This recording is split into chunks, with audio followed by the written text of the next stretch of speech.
All right, now let's get into some inside scoop of this whole XFL-USFL merger, including some cities. So some points that put out there. One is that inside sources are suggesting the merged league will be known as the UFL, starting with 8 teams in 2024. Again, something that has been discussed here on XFL News Hub. Selected cities revealed: Arlington, Houston, the Houston Roughnecks, San Antonio, St. Louis, DC, Birmingham Stallions, Michigan Panthers, and Memphis Showboats are likely to host the new UFL teams. Why?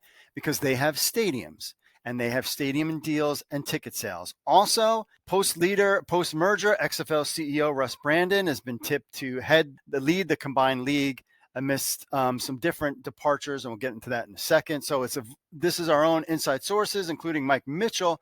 Ben Fischer had some interesting stuff. So according to Mike Mitchell, there's a growing consensus among insiders from both the USFL and XFL that the new league will be rebranded as the UFL, United Football League. The inaugural season, 2024, is set to feature, of course, 8 teams, with the remaining markets currently involved in the XFL and USFL being put on pause mode. That's a quote. Pause mode, something that we've heard and talked about before. This strategic move hints at a focus on ensuring stability and success rather than just kind of going big.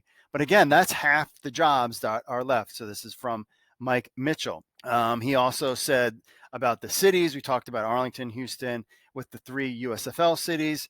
It's important to note that these details, however, are not finalized yet or officially confirmed, leaving room for further developments. I have heard not 8 teams. I've also still heard not a new name. So I'm throwing it out there. So I think there is a lot to be finalized and officially confirmed, but hold on your horses there. Why do I say no to league name and not being sold on the UFL just yet? Remember, members of the XFL and USFL were on Capitol Hill 2 weeks ago. We talked about that in the last podcast. They were there to secure a sponsorship with the U.S. military and XFL.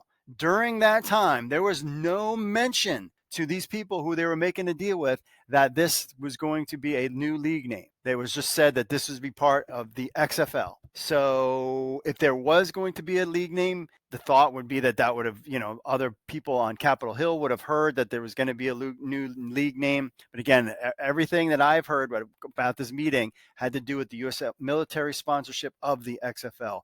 Something to keep in mind. But again, they could just went there with that and moved on. But remember, also the Fox guy, Eric Shanks, was there too. So if this was going to be a new name and a new league, they could have mentioned that during that process. And that's what I've kind of heard. The Ben Fischer report, of course, is talking about Russ Brandon staying with Mark Ross and Jay Rothman. Basically, their contracts were not renewed. That doesn't mean that they might not come back at a later date.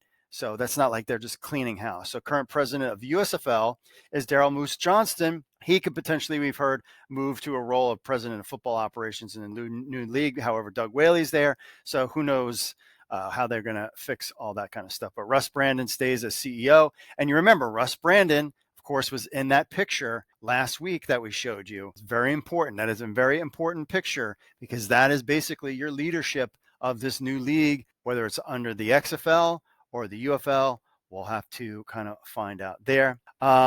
Mike Mitchell also gave this one out a little bit ago. This was a email from Russ Brandon to league staff. It says, team, you may have seen the stories, our social media post this morning regarding an update on our potential merger with the USFL. We're pleased to have completed the antitrust review process in connection with the proposed merger of the XFL and USFL and are intended to play a combined season this spring, kicking off Saturday, March 30th, a combined season. So they're ready to play together this season. We are now finalizing terms of the definitive agreement, and we'll share more about this new league, again, new league, which kind of veers it towards a new name in the coming weeks. So there you have it. But again, coming weeks. I mean, what I've heard is that the lawyers are all going over the NFL, the agreement with the approval process, kind of figuring out all that kind of stuff. And so it's still business as usual per se, but now it is officially merged. So there you have it. A big change in the football scene. Also, Danny Garcia posted this. We are pleased to have completed the antitrust review process. This is in her Instagram account in connection with the proposed merger of the XFL and USFL and intend to play a combined season.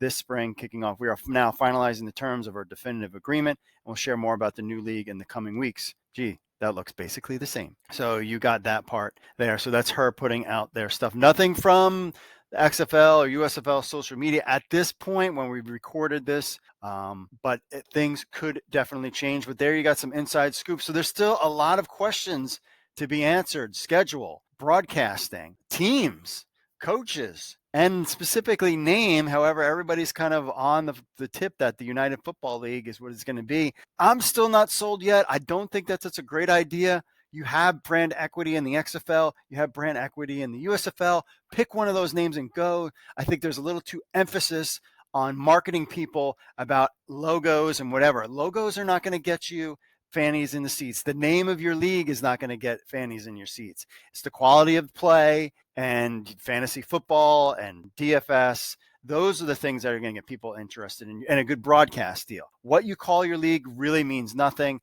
but they love to spend thousands and thousands and hundreds of thousands of dollars to come up with brand names.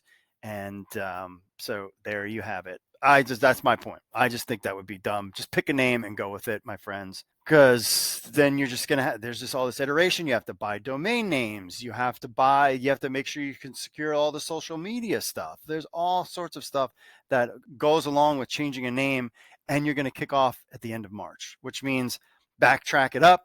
You really need to start getting your teams together by January, which means we need to know in December what the teams are, and you got to start the schedule. That's 60 days out probably for that. You know what I mean? So you're going to still, and then you got merchandise. You want to have the XFL or USFL logo on something new, like you have merch. So there's all sorts of complicating just to change the name. But this is that, United Football League. And we've heard that was just to secure the patent, the trademark, and that it wasn't going to be used, but we'll have to find out about that. So anyway, my friends, let us know what you think about this little inside scoop. And the teams, are you okay with 8 teams? A lot of fans are a little upset about just 8 teams. Let us know in the comments.